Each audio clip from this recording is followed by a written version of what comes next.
A 1, 2, 3, 4.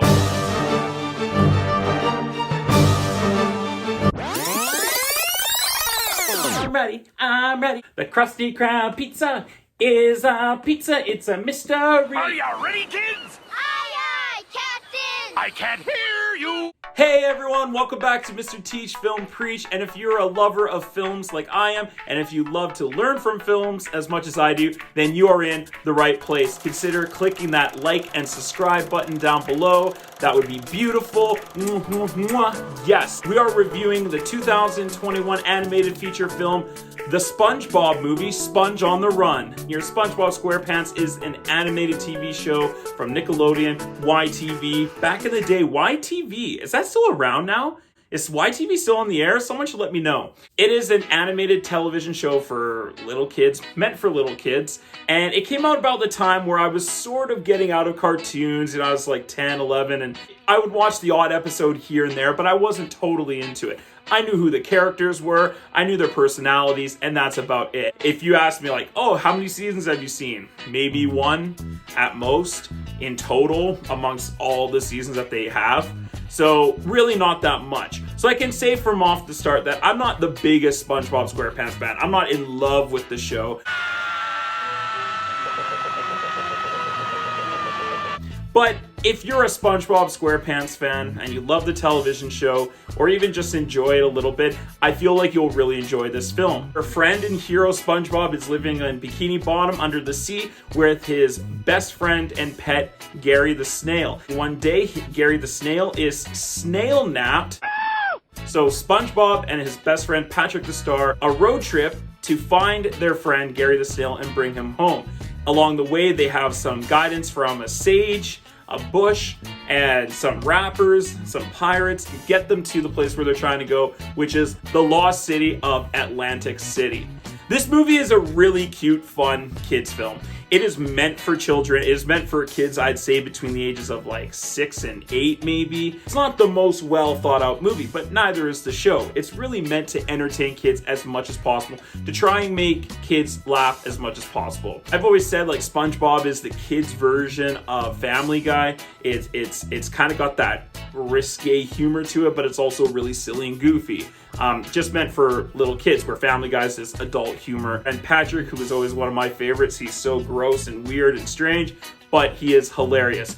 One thing that this show always did well was the cast of characters. Squidward, the neighbor of SpongeBob who hates him and has to work with him at the Krusty Krab. There's also Mr. Krabs, who is the owner of the Krusty Krab. Sandy the Squirrel, who is an astronaut and a inventor, a squirrel who lives underwater with them. And of course, there is our usual antagonist, Plankton, who runs the chum bucket across the way from the Krusty Krab and is always jealous to get his hands, filthy mittens, on the Krusty Krab recipe for the best Krabby Patty ever, which is usually what the SpongeBob SquarePants movies and TV shows are about. Never really had a drive to go see the movies. Apparently they're not the greatest, but I will have to say, if they're anything like this film, I might go back and watch the other ones. I have to say, I had a great time watching this film. I was entertained. It was hilarious. There's some awesome, great cameos in it. It's just an overall really fun, good feel film, especially for kids. There's some jokes in there for adults that you can see sprinkled all throughout,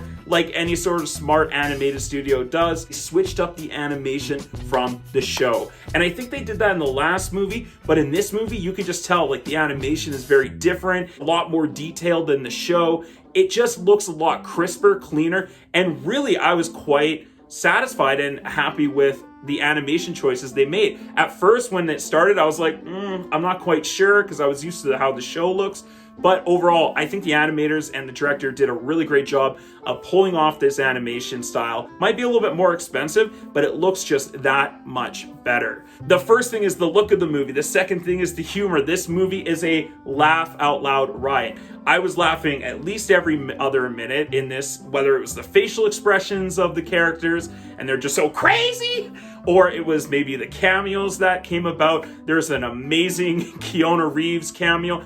You know what? It's not even a cameo. He's a legit character in this movie. He is Sage, a rolling sage bush that comes and goes and is like their spiritual guide quest. And he helps them sort of guide them along their path, acts almost like a Morpheus to their Neo, which is great. At last. And obviously Keanu Reeves being the person and then the actor he is, people love him, and just right away when he's on screen, you laugh out loud because you're like, oh my gosh, I can't believe Keanu Reeves is in this. I hadn't seen any of the trailers for this movie, so seeing Keanu Reeves was a legit surprise for me. Snoop Dogg, he's got a whole song in this show. It is hilarious that he raps and he's in it. Danny Trejo as a pirate. Matt Berry from one of my favorite shows, What We Do in the Shadows, the TV show. Must come down. Oh, we talked about this. You are supposed to support me when I want to kill someone. Not in this instance, my darling. Matt Berry is the voice of the King Poseidon. There is Tiffany Haddish, Awkwafina, and another animated film I just reviewed, Araya and the Last Dragon. She's also in this. A great film actress, but also a great voice character actor too. I know she's also playing Scuttle in the upcoming Little Mermaid live action remake. And of course, we have Tom Kenny, who plays SpongeBob, the voice of Gary, and a few other characters who's also on the TV show. So the voice talent in this movie is really great and spot on. The storyline is very funny. I enjoyed that it wasn't just about the chum bucket and the Krusty Krab and the Krabby Patty recipe. I feel like the TV show, that's all it ever is about. This was a lot different, where it was like a kidnap story, it was a road trip story, the buddy story, family and where you belong. So overall, that was really great. I thought was a little bit flat in this movie was the pacing. At times, it was really exciting and funny and uplifting. It was this great road trip movie. And then I found that when they actually arrived in Atlantic City, it kind of slowed down a little bit and we got bogged down with a bunch of subplots and other characters really got introduced very quickly, and I felt it was kind of muddled right in the middle. They ended it very well and they had a great beginning. I just felt like there was maybe about 20-25 minutes of the entire runtime, which is only about 90-91 minutes long, that I felt was just a little bit dragged out. Also, if you're not a fan of the show, you might not be a fan of the movie. You almost have to have some background knowledge of these characters, even if it's just a little bit, to really love and appreciate this film. And unfortunately, if you don't have that, I could see people really finding this movie annoying, over the top, and ridiculous to the point where it's almost unredeemable. If you understand what SpongeBob SquarePants is in the show, you can appreciate for what this movie is. But if you don't have that background knowledge, I don't know if people really are into this film or not, and how it reaches its kind of general audience. I don't know if it really connected. They were really reaching for that runtime of an hour and a half. There's at least 5 to 10 minutes that they could snip and put on that cutting room floor. It was unnecessary, and they're obviously just trying to do it for the gags, and that's okay.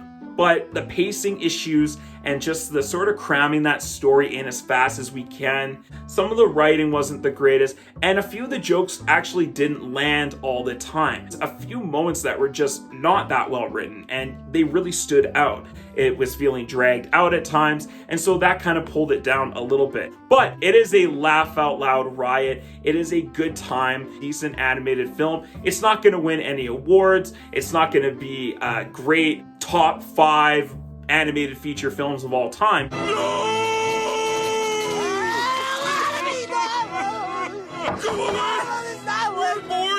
If you're looking for a new, fresh animated feature film in 2021 and want to show something to your kids that you might also enjoy too, especially if you know the show, then this is a great movie for you to check out with the family. So overall, I'm going to have to go ahead and give the SpongeBob Movie, Sponge on the Run, a B-.